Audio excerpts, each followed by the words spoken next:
with chapter 4. I was going to do chapter 4 through 6, but once I got to the end of chapter 4, in my notes, I realized that was almost an hour. So anyway, chapter 4. Jane felt a change coming near, and she desired and waited in silence. And Mrs. Reed, the sadistic four-lettered word that she is, although I have written here a three-lettered word that I can't say on YouTube, and I'm trying not to say bad words, period, but especially on YouTube. But anyway, she segregated Jane further from herself and the other children, and she forced Jane to sleep in a closet. So let's take a minute and imagine this for a second. A minute, whatever.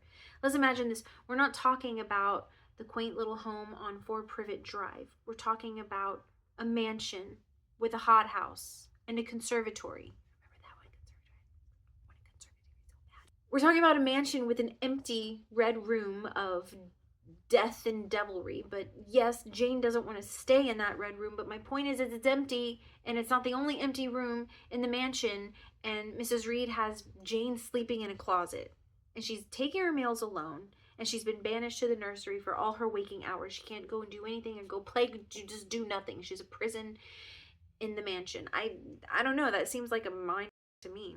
And it broke my heart a little to learn how she longed to spend her extra time with Bessie anyway, regardless if Bessie sometimes loses her temper with Jane. But I think for Bessie that comes more from a place of frustration with Jane self-sabotaging all the time. Not that Jane's an actual mischievous child. I also like how Jane's at least cognizant enough to know that life isn't necessarily easy for Bessie either. Bessie works tirelessly, especially through all of those winter holidays, because we're transitioning into the Christmas holidays for this chapter. And so she witnesses Bessie doing all of this work during the holidays, not enjoying the holidays herself. So she has that like desire to spend that time and make that connection with Bessie, especially from a kid's perspective, and she's meant to just like watch everything happening. She doesn't want to be a part of it. She wants to be with Bessie. But Bessie's, living in the real world, and poor Jane is left to herself to be alone, to spend those holidays. And it was really sad. And all she could find comfort in was her doll. I wanted to read this part because it hit me it hit me really hard. And maybe I cried, I don't know. But it's on page 25. And Jane says, "I then sat with my doll on my knee till the fire got low, glancing around occasionally to make sure that nothing worse than myself haunted the shadowy room." She's still traumatized. "And when the ember sank to a dull red, I undressed hastily, tugging at knots and strings as best I might, and sought shelter from the cold darkness in my crib. To this crib I always took my doll. Human beings must love something, and in the dearth of worthier objects of affection, I contrived to find a pleasure in loving and cherishing a faded graven image, shabby as a miniature scarecrow.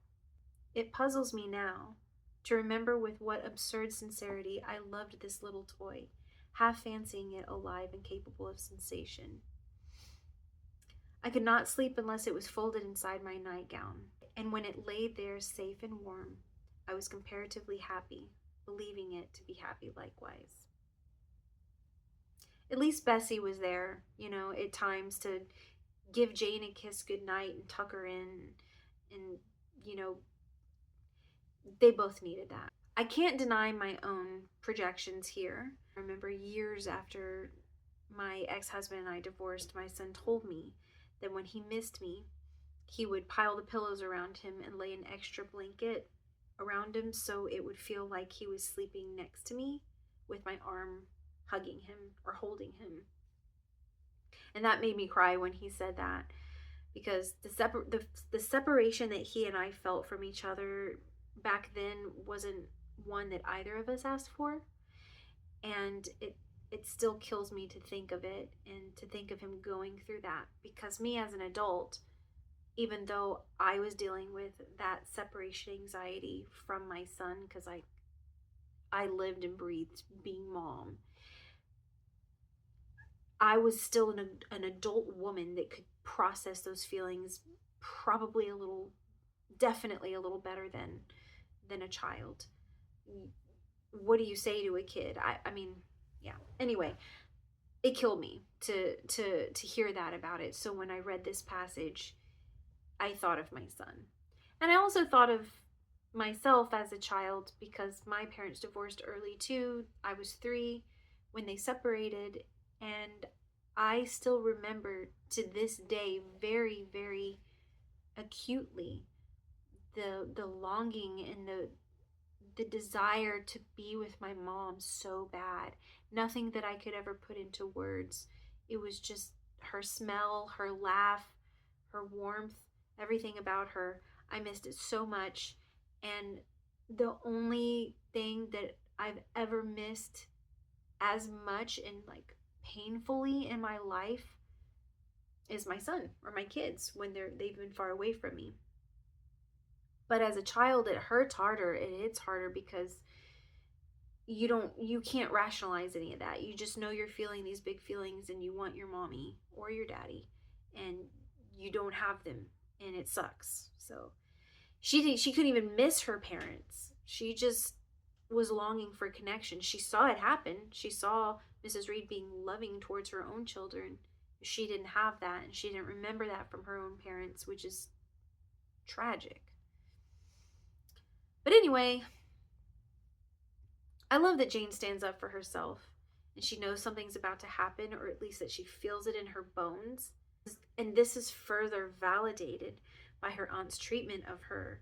So really, what does she have to lose? If nobody will stand up for her, Jane has the gumption to do it for herself. And many of us wouldn't.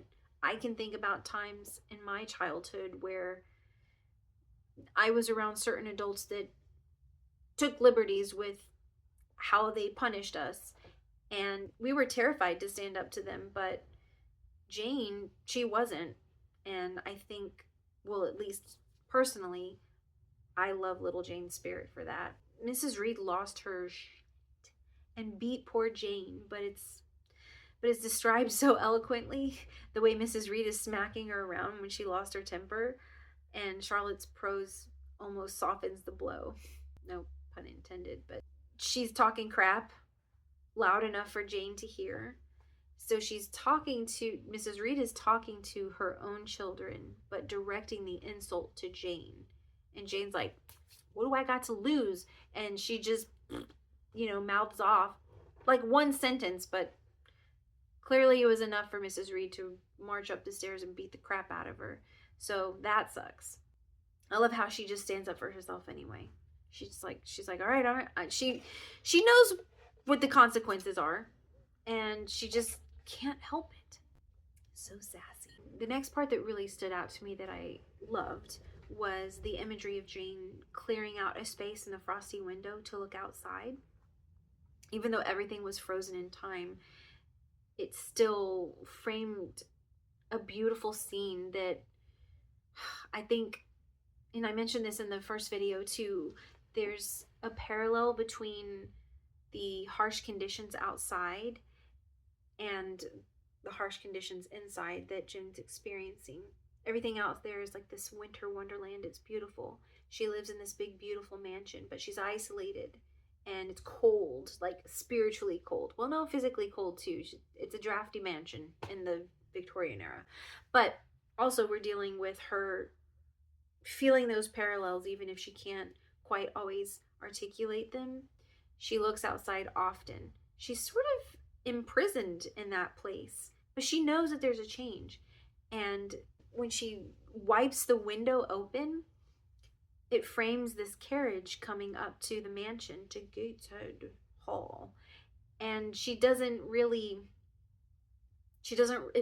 click that carriage is there for her. But I like how I like how her little wiped out spot frames the view of the carriage coming in, because it's like symbolic of a gateway or a portal, so to speak. And it represents, it symbolizes the change that's coming and the change that she's been feeling up to that point. But wouldn't you know, like it is in life, when we anticipate change, it's when the moment of change finally arrives that we're unprepared. And as in Jane's fashion, she was too preoccupied with pleasing Bessie and feeding the birds outside. She hadn't prepared herself for her departure, her big moment. She just saw it coming, was daydreaming about it, and then when it actually was showing up, she's like, oh, that's not for me, that's for someone else. It was really cute. Another striking symbol was of her crossing the threshold into her new life was in the hallway. She's at the threshold of change, and she's leaving one chapter of her life and another one's beginning, and she stands there frozen because she's fearful. She doesn't, how many times have we felt so out of control of our lives, and when we're given a choice between two things that we don't want, maybe three things that we don't want, but the only agency Jane has in that moment is simply putting one foot in front of the other. We're suspended in this transitional space. It's almost like a liminal space, I guess. It's the hallway. It's from one door to another, the nursery to the breakfast room. I think it's the breakfast room, and she's petrified. So I'm going to read the passage because I liked it. Page 28, paragraph 2 of this book. I feared to return to the nursery and feared to go down forward to the parlor. 10 minutes I stood in agitated hesitation. The vehement ringing of the breakfast room bell decided me. I must enter. I like how she has one or two sentences. They're loaded with so much. It's so simple, but as you're reading it, you can see it. She doesn't do any descriptions of the hallway or the breakfast room or the nursery. There's no description of anything, but I'm there in that moment as little Jane with my little pinafore and everything, just anticipating going the next step. And I just like it. Another line that broke me in chapter 4, as if the passage about her doll hadn't already brought me to tears and killed me, is when she asks herself, as she turns the doorknob into the breakfast room, she says, who would want me? And it's a black pillar. Her question is even more devastating because in reality, it's Mrs. Reed wanting to be rid of her and doing it in the nastiest way possible. She could have sent Jane to a much better school, but she essentially disowns her. She could have sent Jane to the school that John was going to, or she could have sent her to some nicer, or she could have sent her to a boarding school, but she sends her to an institution for orphans. I can't help but think about how terrible it is because Mr. Reed asked his wife on his deathbed to take care of Jane as if she was one of her own. She's not honoring his dying wish. She's terrible. And as Jane says, my Uncle Reed is in heaven and can see all that you do and think. And so can Papa, and so can Mama. Mama! They know how you shut me up all day long and how you wish me dead. She says this to Homegirl after Mr. Brocklehurst leaves. It's funny because she mouthed off to Miss Reed earlier and she smacked her around. But after this, I think it cut so deep, she stunned her more than anything. Jane had a mic drop moment. So anyway, the next thing, we can dissect the description of Mr. Brocklehurst, the black pillar, all day long. No doubt the description of Mr. Brocklehurst absolutely represents the patriarchy and religious oppression. But for the sake of this video and my interpretations, I want to explore it more from the little girl's perspective, not from Charlotte Brontë, the writer, and trying to send a message. I want to be immersed in the story and not dissecting it as I would if I was in some college course. I want to dissect it from the little girl's perspective because I want to point out that Mrs. Reed is using that patriarchal system to do her bidding and to rid herself of and entrap Jane. She knows by placing Jane in this particular school, it's condemning her to a way of life that will always be beneath Mrs. Reed and Mrs. Reed's children, who, by the way, are Jane's equals, essentially, for the most part. Not to mention, she made sure Jane's life would start out hellacious at this new school, because in her letter of request to the school, she paints a terrible picture of Jane and urges the teachers and the superintendent to keep a strict eye on Jane, and then she implies Jane is deceitful and full of fault. This is how Jane puts it. I mean, we see what's happening in the dialogue between Mr. Brocklehurst and Mrs. Reed. But then Jane's having her own thoughts while this is happening in front of her. Because, you know, God damn it, Mrs. Reed could have covered a lot of this with Mr. Brocklehurst and not Jane present. But she brought Jane in there to twist the knife, right? Jane says she was already obliterating hope from the new phase of existence which she destined me to enter. She was sowing aversion and unkindness along my future path. I saw myself transformed under Mr. Brocklehurst's eyes into an artful, noxious child, and what could I do to remedy the injury? Then the witch goes on to say, I should wish her to be brought up in a manner suiting her prospects. Which we all know what that means, that Jane is lowly and undeserving of any prospects at the level of Mrs. Reed and her children. Again, Jane's equals. Okay, I like this part because it's coming from Jane's perspective as she's listening to Mrs. Reed. They talk about Mrs. Reed being Jane's benefactress.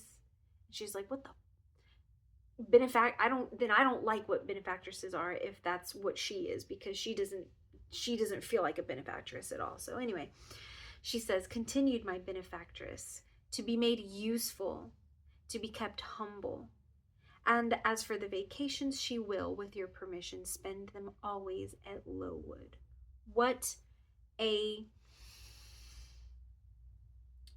Okay, so this sentence is loaded because, like I said earlier, she doesn't have to say any of this in front of Jane. She could have said all of these things, Mr. Brocklehurst, outside of Jane's presence. She could have just been like, here, this is Mr. Brocklehurst. He's going to be the guy that's in charge of the place that I'm sending you to for school. But she didn't. She made her feel unwanted and rejected. But also on top of that, she says, as for the vacations, she will, with your permission, spend them always at Lowood. Which means to me that she's not paying extra, which I would assume you would pay extra for your child to stay at their boarding school or wherever they're staying during vacations. Like, if you can't take them, then it would make sense you would have to pay for them to stay there. I don't know how all that works, but since she's asking permission, it seems like she's paying the very minimum that she has to pay to send Jane away forever, and she wants a little extras in there. And you know what, Mrs. Reed? Jane doesn't want to spend vacations with you anyway. Yeah, maybe Bessie, but I don't even think hanging out with Bessie for 3 months is worth the treatment that Jane receives from the kids and from Mrs. Reed. So, Anyway, I hate her. Here's more supporting whatever. Charlotte Brontë did a good job. If she makes us want to hate Mrs. Reed, she does a stellar job. So here's the passages I want to read. I think it's like a page or something. Your decisions are perfectly judicious, madame, returned Mr. Brocklehurst. Humility is a Christian grace, and one peculiarly appropriate to the pupils of Lowood. I, therefore, direct that special care shall be bestowed on its cultivation amongst them. I have studied best how to mortify in them the worldly sentiment of pride, and only the other day I had pleasing proof of my success. My second daughter, Augusta, went with her mama to visit the school, and on her return she exclaimed, "Oh dear papa, how quiet and plain all the girls at Lowood look, with their hair combed behind their ears and their long pinafores and those little Holland pockets outside their frocks. They are almost like poor people's children." And she said, "They look at my dress and mamma's as if they had never seen a silk gown before."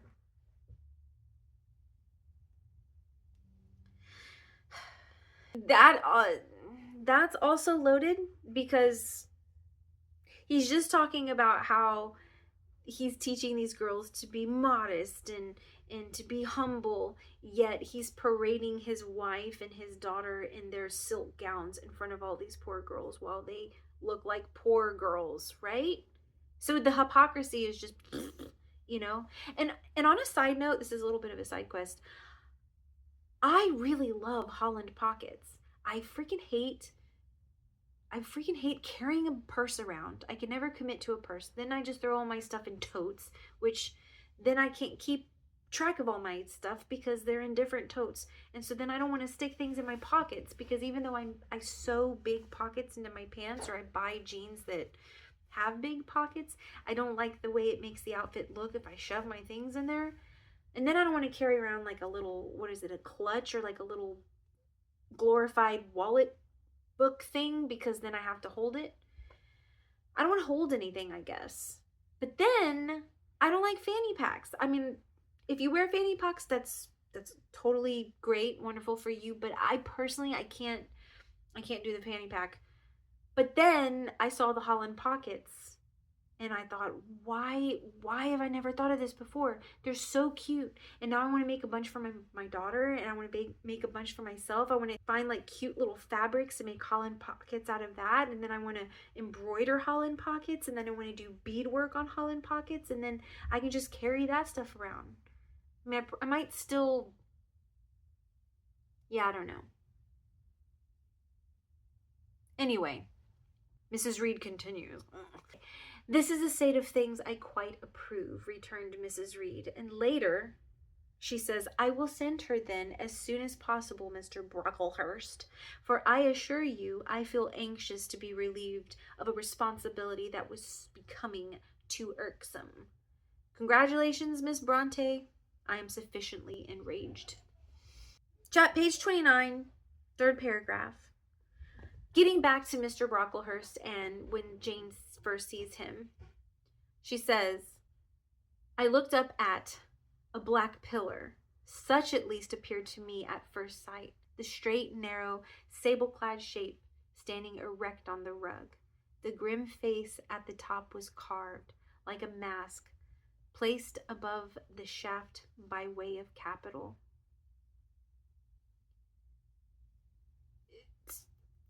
So yeah, that's very masculine and supports representation of the patriarchy. But do with that passage what you will. The following passage is one beloved by many, and I include myself in that camp, so bear with me. When Mr. Brocklehurst asks her where the wicked go after death, her orthodox answer is, they go to hell. When asked what she must do to avoid falling into that pit of hellfire forever, she deliberates. And when she does answer, she states her answer was objectionable. "I must keep in good health and not die." Touché, Jane. Touché.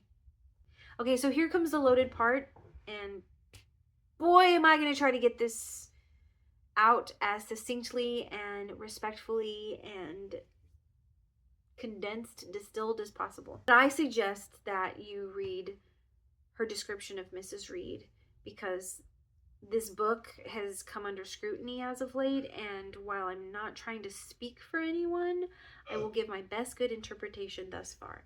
My son is burping outside my door, hoping that it'll be picked up on this video, so he's not a child, just to point that out. So on page 32, the last paragraph, and into the next page, here's a description. She was a woman of robust frame, square-shouldered and strong-limbed, not tall, and though stout, not obese. So she was a big gal, you know? She was a big bone girl. I think this is meant to paint a better picture of what Jane endured when Mrs. Reed was smacking her around and shaking her around. Because as she's describing her in this scene, Mr. Brocklehurst is left, and it's just Jane standing there, and Mrs. Reed hasn't dismissed her, and she's just making her stand there silently while she's sewing or something. So it's definitely a power move. So at this point in this scene, Jane knows she's leaving. Jane knows Mrs. Reed's feelings. They've been reiterated. So it's almost as though Mrs. Reed is more of an opponent now and not so much as her caretaker or her benefactress. So why are you doing this? Because last time I knocked, you got mad at me. I told you not. I said once the door's open, then you can come in here. What do you need to come in here for? I need to grab the key. It has nothing in it. Or are you going to your D&D thing? Yeah, I'm going. So the next part of that description. She had somewhat a large face, the underjaw being much developed and very solid. Okay, I'm going to leave it there. So she has a strong jaw and chin, right? This makes me think she's implying more towards her persona in terms of her facial structure. There's actually a thing where I forget what it's called, I'll put it around here somewhere, where you study the shapes of the features of the face, and that should imply your personality or what kind of person you are. And I imagine that was going on in this era, and if that has anything to do with the type of person she is, having a straw jaw and a chin that juts out, that's a very assertive, and I say that mildly, like that's a very assertive / aggressive personality type, or they're very strong, or they're usually on the offense, or they're people who take charge. To me, that's what that particular description is pointing towards, but that's on my own perspective. I think that's what she's communicating there, just like she was communicating how stout she was. Like, it would be different if there was like a little, Winona Ryder looking lady, Miss Reed, smacking her around, then she's like a little reed blowing in the wind. But no, that's not the case. This is a large woman smacking her around and taking charge and being assertive / aggressive, yada yada yada. Then she says, mouth and nose sufficiently regular. Under her light eyebrows glimmered an eye devoid of ruth. So that tells me that she has a very neutral shape, mouth and nose. So she doesn't describe it one way or the other. She doesn't say she had a pronounced nose, like you see a lot of Europeans. They can have a very pronounced bridge here. Sometimes it can really go out. She doesn't describe anything like that. Same with lips. She doesn't say that she has very full lips. As you see in a lot of people of color, they have very beautiful, generally speaking, very beautiful full lips.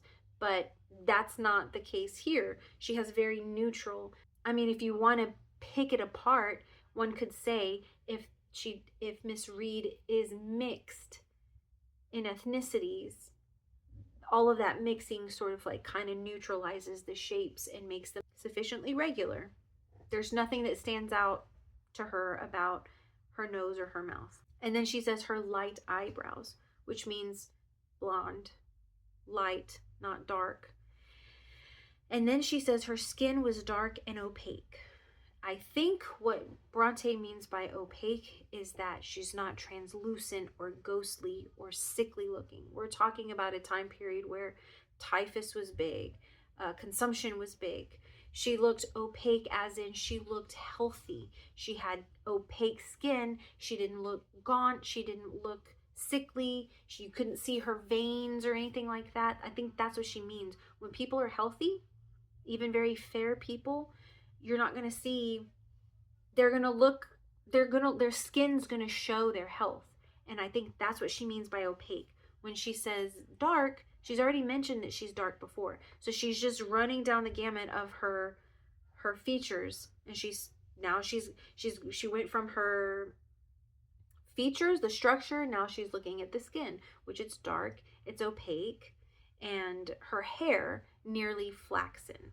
So flaxen, as we all know, especially in this time period, if a person's hair was described as flaxen, they had blonde hair. And we already are talking about her eyebrows are light. So if it was nearly flaxen, she had nearly light blonde hair. So if it was nearly flaxen, she had blonde hair, just a darker blonde hair. But Charlotte Bronte's not going to be like, that girl had dirty blonde hair. No, she's not going to say that. She's going to say it was nearly flaxen, because it was almost, like, we can look up the color flaxen. It's very light. So she still had blonde hair and essentially very light eyebrows, not like mine. She had light features, dark skin, light features. Now that we're past that, she says, her constitution was sound as a bell. Illness never came near her again, implied by the opaque skin. She was an exact, clever manager. Her household and her tenantry were thoroughly under her control. Her children only at times defied her authority and laughed it to scorn. She dressed well and had a presence and port calculated to set off handsome attire. She's the boss woman. Everyone there respects her. She runs a tight ship. Nobody defies her. She's a strong woman, to the point where you can see in Jane's description of her, there is a level of respect that she has for her. Absolutely. Does she like her? No. Does she love her? Absolutely not, as she says it too. But there is an element of respect and fear that's been instilled in Jane by Mrs. Reed. By no means does she feel like Mrs. Reed is beneath her. She probably feels the opposite. And this is important because I found an article written by a woman named Tyrese Coleman talking about her disdain for Bronte's Jane Eyre and pointing out the racist undertones. And I wanted to take a moment to push back on that a little bit. We haven't gotten into the character, which brings up the most contention for Coleman. I don't want any spoilers. However, she leaves out descriptions by Jane of Mrs. Reed that would completely negate the point she's trying to make about Bronte's descriptions of Mrs. Reed in this particular scene, because she does quote Bronte by saying dark and opaque, and mentions the earlier descriptions where John is talking crap about his mom for the same dark skin that she has, right? But as I just read that whole description, we're talking about blonde hair, blonde eyebrows, and very neutral features. That doesn't describe a person of color. I'm sorry. I think Jane's character is trying to note the hypocrisy of Mrs. Reed and John here, rather than finding any way to be blatantly racist, or let alone make Jane racist. And I think it's also important to keep in mind the time period in which this book was written, and behind what lens this book was being written and being read. We're talking about a time where slavery was abolished in Britain only a little over a decade prior. So you can change laws in a day, but you can't change people in a day, right? I mean, generally speaking, passing a law or abolishing something as horrific as slavery in Britain in the 1830s, 1832 or 4. Anyway, in the 1830s, people weren't just going to magically be like, oh, now this is abolished, I'm going to change the way I think about everything. Of course, there were plenty of people who didn't agree with slavery at all. Thank God for them. But there were people who probably weren't in support of that. And I'm sure Bronte, I don't know, maybe she might mention it later, but she was totally aware of it in that time period, right? And this was published, I think, in 1848. So she probably didn't write it in 1848. She probably wrote it over a period of time. I think even if Bronte herself wasn't racist, She was clearly aware of social and political status. And how can one observe the oppressive world around them, and in this situation, Jane's observations, without noticing all oppressive ideologies? Jane is 10. She's trying to make sense of the world. She sees her father's side of the family, arguably white folks. She sees them more lowly than that of Mrs. Reed. Jane is merely noting her simple and evident observations of Mrs. Reed and her cousin John. I don't think she's attaching anything racial to it. And by her descriptions of Mrs. Reed, here in the passage I just read, it sounds more like Mrs. Reed, to support Miss Coleman's observations, an argument. Let's say Mrs. Reed had some black folks in her family, or they may not even black. Maybe they're Middle Eastern, or who knows? I mean, Greek people can be dark too. Who knows? It's ambiguous, so we don't know where she came from. We just know that it could be argued that Mrs. Reed has people of color in her ancestry, but not her herself. It's kind of been diluted by the Anglo-Saxon, the British blood, because she has the blonde hair and the blonde eyebrows. Let's say that that's the case. It's possible, and that could be supported by the mention of John talking trash about her dark skin as though it was a bad thing. That's where the implications end. And having said that, it's my personal belief that Jane or Brontë is pointing out that one would think that if Mrs. Reed had ancestors who were oppressed, and quite possibly Mrs. Reed herself being oppressed, or knowing Mrs. Reed's mother, father, family, etc. had been oppressed at one point in time, it would seem to Jane that she would ponder these things. And I mean, she's had her whole life with Mrs. Reed's treatment of her to ponder this.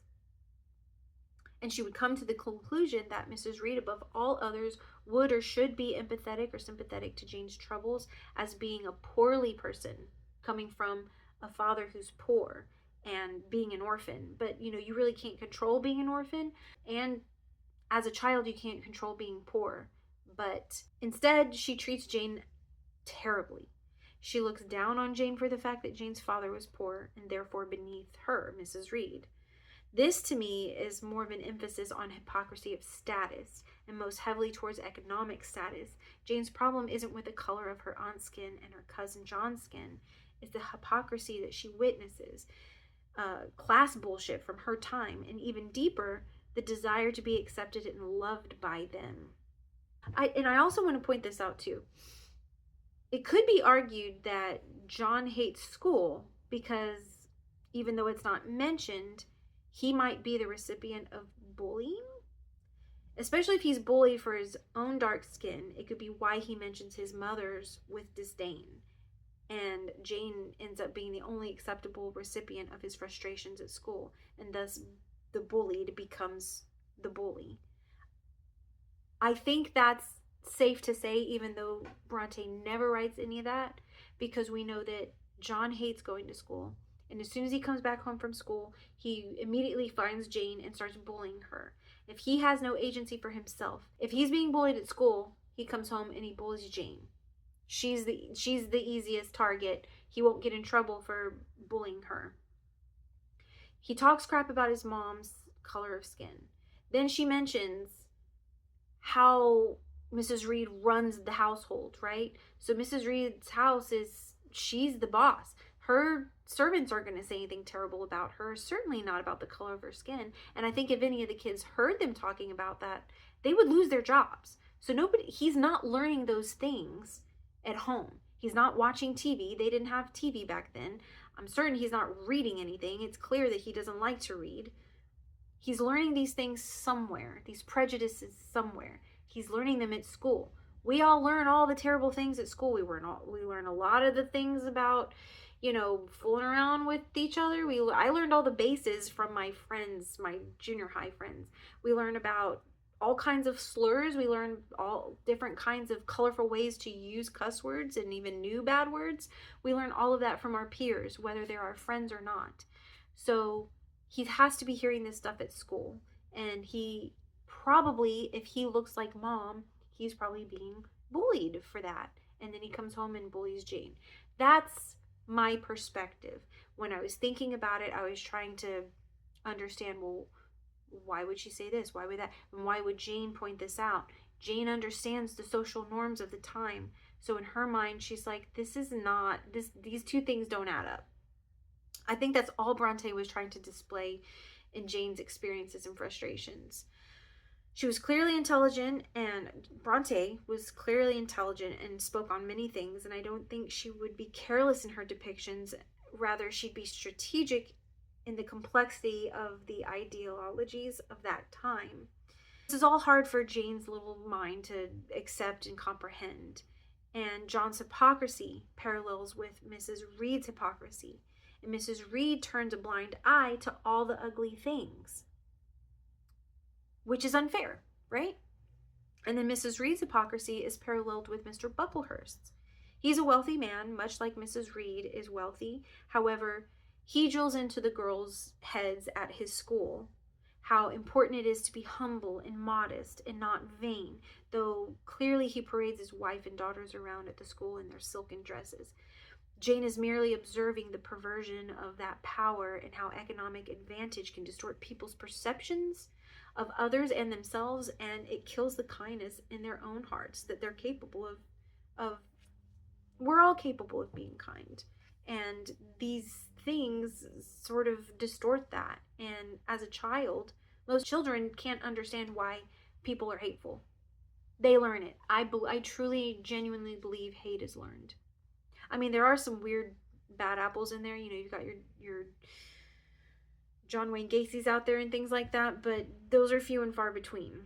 Maybe not, I don't know. So I didn't want to continue reading the article in full. There were two of them. One from Tyrese Coleman, and the other one was a girl commenting on Miss Coleman's stuff. And she kind of didn't agree with Coleman, and she was pushing back on some things, but didn't touch heavily what I was talking about. And again, I didn't want to read too much into her article because I didn't want the spoilers. So when I do finish the book, I will absolutely go to those two articles and read them in their entirety and see how I feel about that. Because who knows, I might get to the lady in the attic I kind of accidentally learned about, and I might have different feelings. But up to this point, I'm not seeing anything blatantly obvious. So anyway, I'm going to continue further and keep an open mind and an open heart and continue on with the end of this chapter, which ended lovely enough. Jane's encounter with Mrs. Reed is contrasted by Bessie's sweetness and loving treatment of Jane before she packs up all of her belongings and ushers Jane into her new life. I could mention a little bit about her trip. Any of us who have ever been on long journeys know that disorientation of being tired and just thrown out of whack, like everything you've ever known or anything that's ever been routine for you is just completely uprooted, even if you're just going on vacation. But I think, generally speaking, people who are going on vacation are very excited about this, but when you're going and making this big change, I've moved to different states, and sometimes they were under great circumstances, sometimes they weren't, or just having to move and relocate is hard enough. But as a kid, it can be very disorienting, and Jane's never been out of the mansion like this before. And people even note, they're like, why is she by herself? Why did her caregiver send her on this journey alone? Which even further implies how terrible Mrs. Reed is. Mrs. Reed didn't even want her to disturb her in her slumber when she left. And so Jane's like, screw you. So hopefully Mrs. Reed falls off a horse and dies a miserable and slow death. And that is the end of chapter 4 review. As you can see, it is longer than I expected, so I will start the next video, chapters 5 and 6, and I'll see you there.